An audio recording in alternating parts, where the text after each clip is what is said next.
मौसम और माहौल पूरी तरह से चुनावी है। दुनिया के सबसे बड़े लोकतंत्र का पर्व अपने शबाब पर है। नेताओं की चुनावी रैलियां, कहीं वादे, तो इनके बीच सबसे जरूरी है जनता के इरादे। लोकतंत्र की खूबसूरती यही है, जिसकी तरफ जनता है वही जीतता है, सत्ता हासिल करता है। 2024 का आम चुनाव 7 चरणों में हो रहा है। आज का चुनाव हाईटेक हो गया है। आज भारत को पूरी दुनिया ऊर्जावान देश के रूप में देखती है। भारत के लोकतंत्र पर न सिर्फ सबकी नजरें रहती हैं, बल्कि भारत के लोकतंत्र ने दुनिया को राह दिखाने का भी काम किया है। देश में हो रहा ये लोकसभा चुनाव 18वां लोकसभा चुनाव है। यानी इस चुनाव से पहले देश में 17 आम चुनाव हो चुके हैं। 1952 से लेकर अब तक 5 बार विभिन्न कारणों से मध्यावधि चुनाव नहीं हुए होते और हर लोकसभा ने अपना कार्यकाल पूरा किया होता, तो 15वीं लोकसभा के लिए 2021 में चुनाव होता। बहरहाल ये जानना रोचक होगा कि पहला आम चुनाव किन स्थितियों में और किस तरह से संपन्न हुआ था। जैसे जैसे 2024 का चुनाव आगे बढ़ रहा है, तो कुछ सवाल आपके जहन में आ रहे होंगे कि आखिर देश में पहले चुनाव कैसे और किन परिस्थितियों में हुए थे। इतिहास के पन्नों के पीछे कुछ दास्तान छिपी हैं, कुछ रोचक कहानियां छिपी हैं। पहले आम चुनाव की कहानी शुरू होती है 25 अक्टूबर 1951 से। इस कहानी का सुखद समापन हुआ 21 फरवरी 1952 को। पहला चुनाव करीब 4 महीने चला। ये स्वतंत्र भारत का पहला चुनाव था। एक नए देश की बड़ी उम्मीदों का चुनाव था। उस समय के हालातों के लिहाज से ये प्रक्रिया बहुत ही बड़ी चुनौती थी। भारत के चुनाव आयोग के सामने आजादी की अंगड़ाई लेने वाला देश पहली बार अपनी मर्जी से चल रहा था, किसी अर्जी से नहीं। पहली बार वोट की ताकत देश के आमजन के हाथ में थी। पूरी दुनिया की आबादी का छठा हिस्सा पहली बार मतदान में शामिल हुआ। ये उस समय दुनिया में आयोजित सबसे बड़ा चुनाव बन गया। देश भर से करीब 17.32 करोड़ मतदाता मतदान देने के लिए नामांकित हुए और इनमें करीब 45% महिलाएं थीं। पहले लोकसभा चुनाव में वोट देने की उम्र 21 साल थी। मतदान 45% हुआ था। 489 सीटों पर 53 राजनीतिक दलों ने अपनी किस्मत आजमाई थी। नतीजों में कांग्रेस ने 364 सीटें हासिल की थीं और सबसे बड़ी पार्टी बनकर उभरी थी। दूसरी सबसे ज्यादा सीटें निर्दलीय उम्मीदवारों ने जीती थीं। उनके खाते में 37 सीट गई थी। वहीं भारतीय जनसंघ को 3 सीटें मिली थी।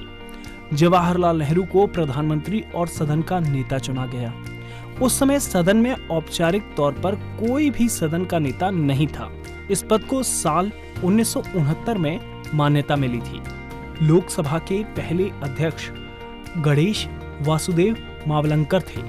21 साल से अधिक आयु के 176 मिलियन मतदाताओं के साथ ये पहली बार था कि सार्वभौमिक मतदान का इतने बड़े पैमाने पर अभ्यास किया गया। वयस्क मताधिकार लागू किया गया था। 15 अगस्त 1947 को जब भारत ब्रिटिश हुकूमत की दास्तां से आजाद हुआ था, तब किसने कल्पना की थी कि संसदीय लोकतंत्र अपनाकर हम दुनिया की सबसे बड़ी चुनाव प्रक्रिया करने वाले देश बन जाएंगे। 16वीं लोकसभा के चुनाव के लिए करीब 81 करोड़ मतदाताओं का निबंधन समूची दुनिया को सुखद आश्चर्य में डालने वाला रहा। इस तरह से 17वीं लोकसभा के लिए 7 चरणों में चुनाव हुए थे।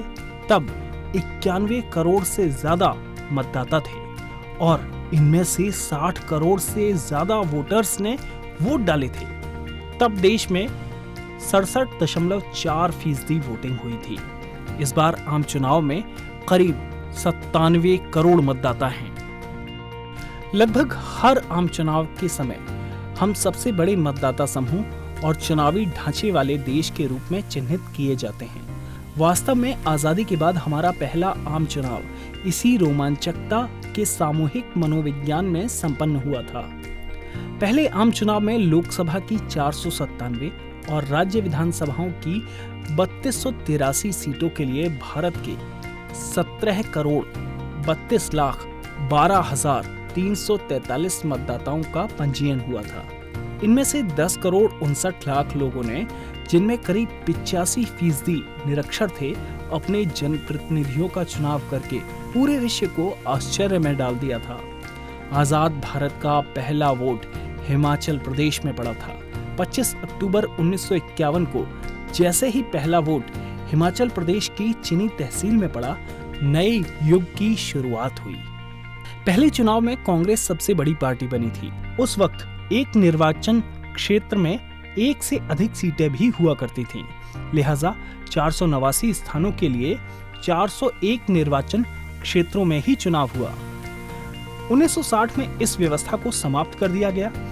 एक सीट वाले 314 निर्वाचन क्षेत्र थे। 86 निर्वाचन क्षेत्रों में से 2 सीटें और एक क्षेत्र में 3 सीटें थी। 2 सदस्य आंग्ल भारतीय समुदाय से नामांकित हुए। जैसा कि हमने पहले भी जिक्र किया कि आजाद भारत के पहले चुनाव में 85% जनता निरक्षर थी। ऐसे में मतदाता अपनी पसंद के उम्मीदवार को मतदान दे पाएं, इसके लिए खास व्यवस्था की गई थी। पहले लोकसभा चुनाव में हर एक उम्मीदवार को मतदान केंद्र पर अपने नाम और चुनाव चिन्ह के साथ एक अलग रंगीन मतपेटी दी गई थी। इसका एकमात्र मकसद ये था कि अनपढ़ लोग भी अपनी पसंद के उम्मीदवार को आसानी से वोट दे सकें। हर दल की अलग मतपेटी। आज इस बात की कल्पना कर पाना कठिन है कि लोकसभा और विधानसभाओं के लिए पहला आम चुनाव संपन्न कराना कितना बड़ा काम था। घर घर मतदाताओं का निबंधन करना ही अपने आप में इतिहास बनाना था। बहुमत मतदाता की निरक्षरता को ध्यान में रखते हुए ही पार्टियां और उम्मीदवारों के लिए चुनाव चिन्ह की व्यवस्था की गई। हालांकि तब मतपत्र पर नाम और चिन्ह नहीं थे। हर पार्टी के लिए अलग मतपेटी थी, जिन पर उनके चुनाव चिन्ह अंकित कर दिए गए थे। इसके लिए लोहे की 2,12,00,000 मतपेटियां बनाई गई थीं और करीब 62 करोड़ मतपत्र छापे गए थे। मतपेटियों और मतपत्रों को संबंधित मतदान केंद्रों तक पहुंचाना भी उस समय एक चुनौतीपूर्ण कार्य था। आवागमन के साधन भी आज की तरह विकसित नहीं हुए थे। ऐसी स्थिति में पहाड़ों, जंगलों, मैदानी इलाकों में नदी नालों को पार करते हुए, पगडंडियों से गुजरते हुए नियत स्थान पर पहुंचने के लिए चुनाव कार्य में लगे अधिकारियों, कर्मचारियों को कितनी मशक्कत करनी पड़ी होगी, इसकी आसानी से कल्पना की जा सकती है। इस सब के दौरान कई लोग बीमार पड़ गए, कुछ लोगों की मौत भी हुई और कुछ लूट के शिकार भी हुए। कहा जाता है कि पूर्वोत्तर में म्यांमार की सीमा से लगे मणिपुर के पहाड़ी क्षेत्रों में तो स्थानीय लोगों को ये कहकर तैयार किया गया कि आप इस मतदान सामग्री को नियत स्थानों पर पहुंचाने में मदद करें, बदले में आपको एक कंबल, बंदूक का लाइसेंस दिया जाएगा। इस तरह अलग अलग क्षेत्रों में अलग अलग तरीके अपनाए गए। उस समय सुकुमार सिंह मुख्य चुनाव आयुक्त नियुक्त हुए थे। मतदाताओं के पंजीयन से लेकर राजनीतिक दलों के चुनाव चिन्हों का निर्धारण एवं साफ सुथरा चुनाव कराने के लिए योग्य अधिकारियों का चयन का काम उन्होंने बखूबी किया। वे सरकारी खजाने के पैसे की कितनी चिंता करते थे, इसका उदाहरण था मतपेटियों को सुरक्षित रखना। उन्होंने जितना संभव हुआ मतपेटियों को सुरक्षित रखने की व्यवस्था की और 1957 में दूसरे आम चुनाव में इस कारण करीब 4.5 करोड़ रुपए सरकारी खजाने के बचाए। देश के पहले आम चुनाव की एक और खासियत का जिक्र करें तो इस चुनाव में कुल लोकसभा सीटों की संख्या 489 थी और इस चुनाव में 89 लोकसभा सीट ऐसी थी जिन पर 2-2 सांसद जीते थे, यानी एक संसदीय सीट पर 2 सांसद। हालांकि ये व्यवस्था साल 1962 में खत्म कर दी गई। दरअसल 1962 में आरक्षित वर्ग को प्रतिनिधित्व देने के लिए एक सीट पर 2-2 सांसदों का फॉर्मूला अपनाया गया। दिलचस्प बात यह है कि इन सीटों पर जनता को 2-2 वोट डालने का अधिकार दिया जाता था। हालांकि कोई भी शख्स अपने दोनों वोट एक ही उम्मीदवार को नहीं दे सकता था। इसके बाद वोटों की गिनती के दौरान सामान्य वर्ग के जिस उम्मीदवार को सबसे ज्यादा वोट मिलते थे, उसे विजयी घोषित कर दिया जाता था। इसी तरह आरक्षित वर्ग के जिस उम्मीदवार को सबसे ज्यादा वोट मिलते थे उसे सांसद चुन लिया जाता था। अब बात उस संस्था की जिसके बारे में हमारे देश में चुनाव के बारे में सोचा ही नहीं जा सकता। हम बात कर रहे हैं चुनाव आयोग की। चुनाव आयोग की चुनौतियां पहले चुनाव में काफी थी। इनमें से भारतीय निर्वाचन आयोग के सामने सबसे बड़ी चुनौती मतपेटियों की लूट को रोकना और फर्जी मतदान को होने से बचाना था। एक ही आदमी बार बार वोट ना दे सके, इसके लिए न छूटने वाली स्याही का उपयोग किया गया।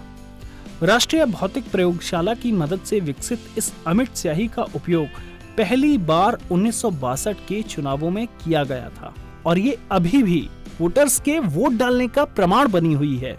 चुनावी प्रक्रिया में सबसे अहम बदलाव 1990 के आखिरी दशक में देखने को मिला। इसमें ही इलेक्ट्रॉनिक वोटिंग मशीन की शुरुआत की गई थी। उससे पहले बैलेट पेपर से वोटिंग के समय काफी फर्जी मतदान होने लगा था।